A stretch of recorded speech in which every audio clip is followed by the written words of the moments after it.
విన్భక్తి ప్రేక్షకులందరికీ నమస్కారం. మనతో ఉన్నారు neuro psychological therapist, astrologer and numerologist Madhavi గారు ఉన్నారు. మాట్లాడదాం. నమస్తే మేడం. నమస్తే రమ్మ. మేడం, రేపు పౌర్ణమి రాబోతుంది. ఆ పౌర్ణమి విశిష్టత తెలిపి ఆ రోజున అందరూ ఎలా వినియోగించుకుంటే మంచిది, అసలు ఆ రోజు ఏం చేస్తే మంచిది? పౌర్ణమి రోజు భాద్రపద పౌర్ణమి వినాయకుడు చవితి అయిన తర్వాత చక్కగా మనం సెలబ్రేట్ చేసుకుంటాం. ప్రతి పౌర్ణమి లాగానే పౌర్ణమి అంటే ఏంటండి? Full moon day. చంద్రుడు పూర్తిగా ఆయన పూర్తి ఎనర్జీ పూర్తి స్థాయిలో ఉండే రోజు, రైట్? సో ఆయన అంత ఆహ్లాదకరమైన ఆ మూర్తి అంత తేజోమయంగా ఆకాశంలో వెలుగుతున్నప్పుడు ఆయన్ని చూస్తే మనం ఎంత ఆహ్లాదంగా ఫీల్ అవుతామో, అదే టైంలో దుఃఖంగా ఉన్నవాడు ఎవరైనా సరే అంతే దుఃఖరహితంగా ఫీల్ అవుతారు. ఓకే, అంటే ఏ ఫీలింగ్ ఉంటే ఫీలింగ్ ఎక్కువ అవుతుందా? ఎగ్జాక్ట్లీ. ఓకే, దుఃఖం ఎక్కువ ఉన్న వాళ్ళకి దుఃఖం ఇంక్రీజ్ అయిపోతుంది. ఆ పౌర్ణమి ముందు రోజు రెండు రోజుల ముందు బాగా పోట్లాడి బాగా కోపంలో ఊగిసలాడుతున్న వాళ్ళకి ఆ పౌర్ణమి దాటే వరకు కోపం తగ్గదు. ఓకే, ఆ పౌర్ణమి దాటిన తర్వాత కానీ తగ్గదు. ఇంకా కోపం ఉంది అనుకున్నప్పుడు ముందు దాన్ని అణుచుకోవడానికి కాదు, దాన్ని తరివేయడానికి ట్రై చేయండి. అణుచుకోవడం వేరు, తరిమి కొట్టడం వేరు. అణుచుకోవడం మీలో మీరే ఉడికిపోవడం, తరిమి కొట్టడం నా కోపమే లేదని యాక్సెప్ట్ చేయకపోవడం. ఓకే, ఎప్పుడైతే మనం దాన్ని యాక్సెప్టే చేయమో దానికి స్థానం ఏది? మెదడులో స్థానం ఏది? మెదడులో స్థానం ఏది? మన గుండెల్లో స్థానం ఏది? మన భావనలో స్థానం ఏది? ఎక్కడ? ఇట్ డజంట్ ఎగ్జిస్ట్ కదా. సింపుల్. దానికి మించిన ఆస్కారం లేదు. సో పౌర్ణమి 2 రోజుల ముందు నుంచి కూడా మీ బిహేవియర్ని గమనించుకుంటూ ఉండండి. ఇది ముఖ్యంగా ఎవరికి అంటే, ఎవరికైనా కొంచెం లైఫ్ కాస్త ఒడిదుడుకులతో వెళ్తోంది, కొంచెం అప్ అండ్ డౌన్లో వెళ్తోంది అనుకున్న వాళ్ళు మాత్రం ఇంకొంచెం ధ్యాస పెట్టండి, ఇంకొంచెం శ్రద్ధ పెట్టండి. కోపం లేకుండా, తాపం లేకుండా, బాధ లేకుండా, ఏడుపు లేకుండా, కన్నీళ్ళు లేకుండా చూసుకోండి. లేదా పౌర్ణమి నాటికి ఇంటెన్సిటీ పెరిగిపోతుంది. 2 days ముందు నుంచి అయితే మీరు ఎంత ట్రై చేసినా అది తగ్గదు. ఇంకా ఓకే, తగ్గించేసేయండి. ముందే ఆహ్లాదంగా ఉండడానికి ట్రై చేయండి. మీకు సంతోషపెట్టే వాతావరణాన్ని క్రియేట్ చేసుకోండి. మన చేతుల్లోనే ఉందండి. జీవితం ఒక మట్టి ముద్ద. ఆ మట్టి ముద్దని క్రాఫ్ట్ చేయడానికి మనం డిజైన్స్ మనం నేర్చుకోక్కర్లేదు, మనమే క్రాఫ్ట్ చేసుకోవచ్చు.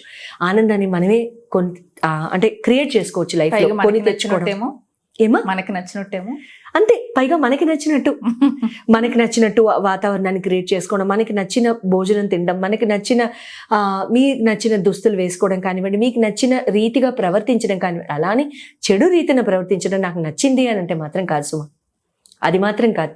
ధర్మబద్ధమైన, నీతివంతమైన సరళి ఏదైతే ఉంటుందో ఆ లైఫ్ స్టైల్ని ఎప్పుడైతే మీరు అవలంబన చేసుకుంటారో అటువంటి లైఫ్ స్టైల్ని చాలా చక్కగా పెంపొందింపజేసుకోవడానికి ట్రై చేయండి. ఈ టైంలో ఎప్పుడైతే మీరు అలా ట్రై చేస్తారో అటువంటి టైమ్స్లో పౌర్ణమి మీకు చాలా హెల్ప్ చేస్తుంది.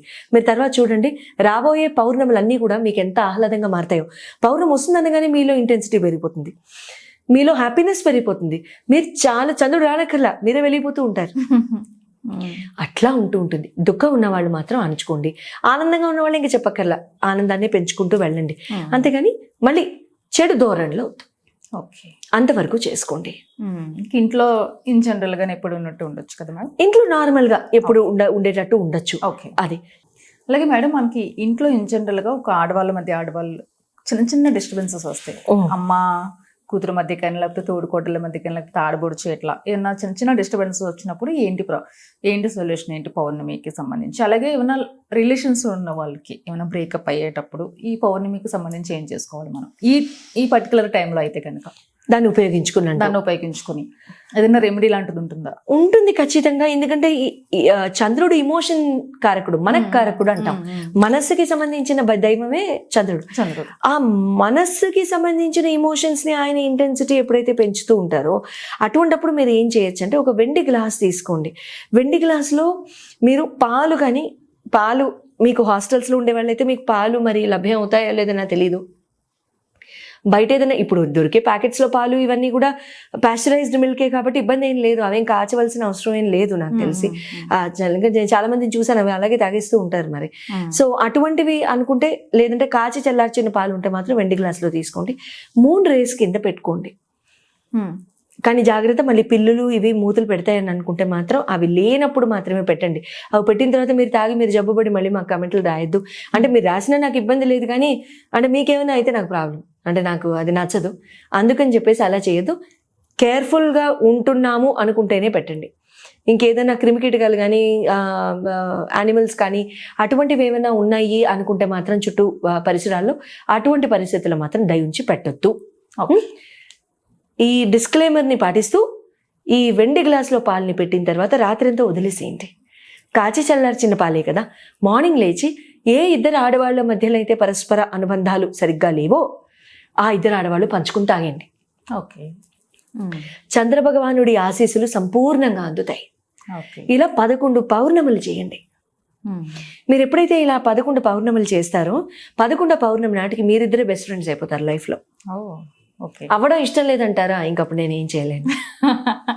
ఆవిడే ఇష్టం లేనప్పుడు ఇంకా రెమెడీ కూడా వద్దు, కావాలనుకుంటున్న వాళ్ళకి. అంతే కదా, చక్కగా అందరూ బాగుండాలి. లైఫ్ చాలా చిన్నదండి. ఆ చిన్న సమయంలో కొట్టేసుకుంటూ నరికేసుకుంటూ, అంటే ఈ తగులాడేసుకుంటూ నరికేసుకుంటూ అంటే తగులాడేసుకుంటూ, మాటలతో నరుక్కుంటూ, మాటలతో కూడా కొట్టేసుకోవడం, తగులాడుకోవడం, మాటలతో తుంచి పడేయడమే కదా మాటలతో నరుక్కోవడం అంటే. అలాంటివి చేయకుండా చాలా చక్కగా మనసులకు ఇబ్బంది పెట్టకుండా చక్కగా చేసుకోండి, మంచి జరుగుతుంది. Okay ma'am, super. నమస్తే. నమస్తే.